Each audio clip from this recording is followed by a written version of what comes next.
میرے ساتھ 2-3 لڑکے اور بھی گیٹ پر آن کھڑے ہوئے۔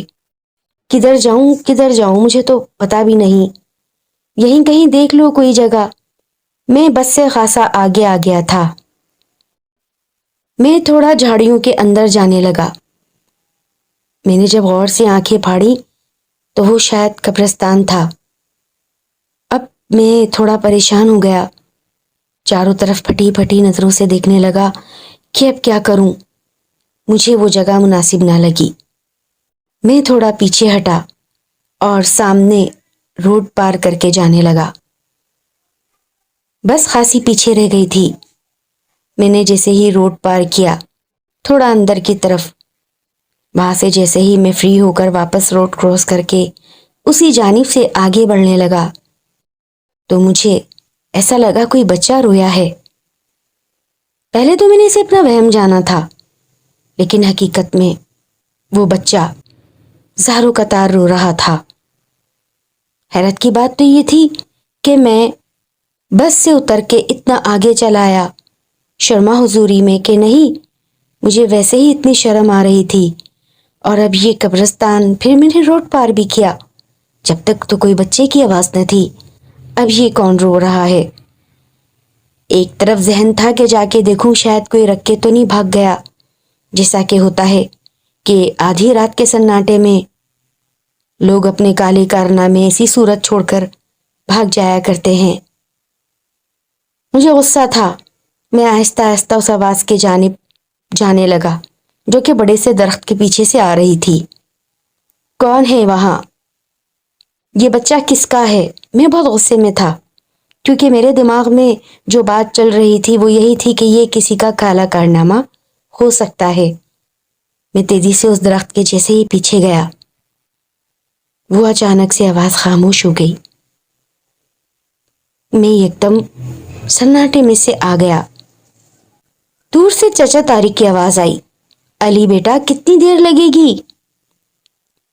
آیا چچا طارق، میں نے بھرپور آواز لگائی، شاید کہ ان کے کانوں تک پہنچ جائے۔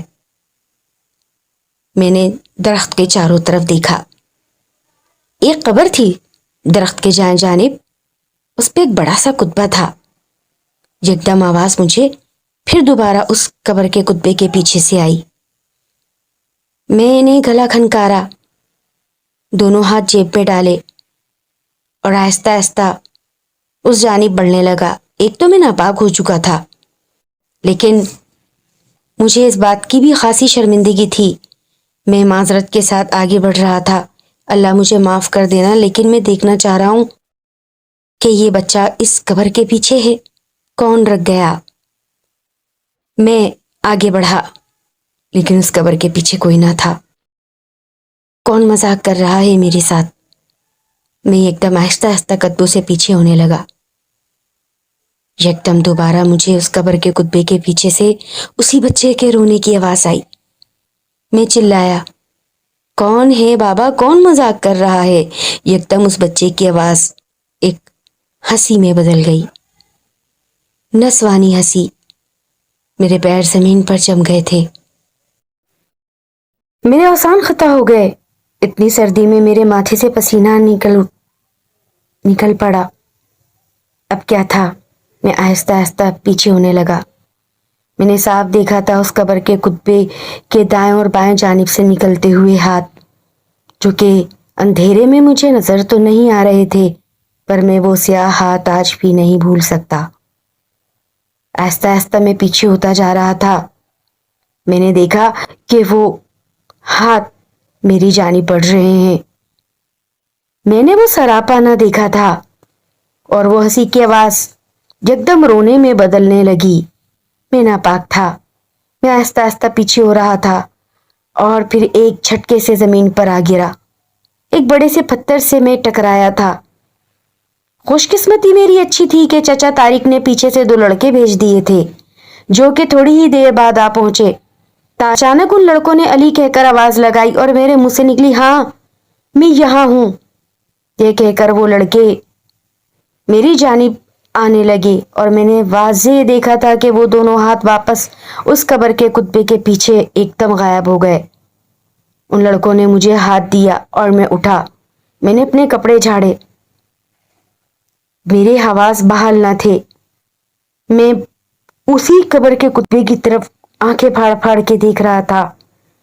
یکدم ایک لڑکا بولا, کیا ہوا بھائی, سب خیر تو ہے؟ میں نے انہیں کوئی جواب نہ دیا. نہ جانے پھر مجھے کیا ہوا.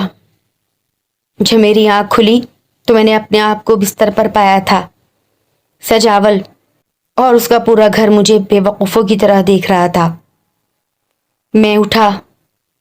شاید کہ مجھے فیور بھی تھا اور میرے سیدھے ہاتھ پر ڈرپ لگ رہی تھی. سجاول نے کہا, آرام کرو. کیا ہوا تھا؟ تمہیں لگتا ہے سردی کھانسی لگ گئی تھی. نہ جانے کس خوبصورت لڑکی کی نظر لگی جو تم بے ہوش ہو گئے. میں نے سجاول کی آنکھوں کو بہت گہرا دیکھا اور پھر اس کو تمام بات بتائی جو میرے ساتھ ہوا. طارق چچا آگے بڑھے اور انہوں نے میرے سر پر ہاتھ رکھا. بیٹا, تم میرے بیٹے کے پاس پہلی دفعہ کراچی آئے اور اللہ تعالیٰ کا لاکھ شکر ادا کرتا ہوں کہ تمہیں کچھ نقصان نہ ہوا, ورنہ تمہارے ماں باپ کو میں کیا منہ دکھاتا. اور تمہیں سوجی کیا تھی کہ تم ناپاکی کی حالت میں قبرستان کے اندر چلے گئے. پھر میں نے چچا طارق کو اپنی سوچ بتائی کہ میں سمجھا شاید کوئی بچہ رکھ گیا ادھر. تب چچا طارق نے کہا, بیٹا آدھی رات کو دونوں باتیں ہو سکتی تھیں. کوئی بچہ بھی رکھ کے بھاگ سکتا تھا اور کوئی ایسی مخلوق بھی جو کہ تمہیں ناپاکی کی صورت میں نقصان پہنچاتی. خیر چلو, جو ہوا اچھا ہوا. میرے دل میں ایک دم سے گھبراہٹ ہوئی. میں نے دونوں لڑکے بھیجے اور اللہ کا شکر ہے کہ اللہ نے تمہاری حفاظت کی. یہ تمام حفاظت ماں کی دعاؤں کی ذریعے ہے بیٹا. جب اولاد باہر نکلتی ہے نا تو ماں بہت دعا کرتی ہے, باپ بھی کرتا ہے, اور شکر ہے کہ تم خیر و عافیت کے ساتھ ہو. آئندہ کبھی قبرستان میں ناپاکی کی حالت میں رخ نہ کرنا. میں پورا ہفتہ اس کے بعد سجاول کی شادی کے بعد بھی رکا اور بہت اچھا میرا ٹائم سجاول کے گھر گزرا. آج بھی اکثر میں وہ واقعہ یاد کرتا ہوں تو خوف سے جھرجھری سی آ جاتی ہے.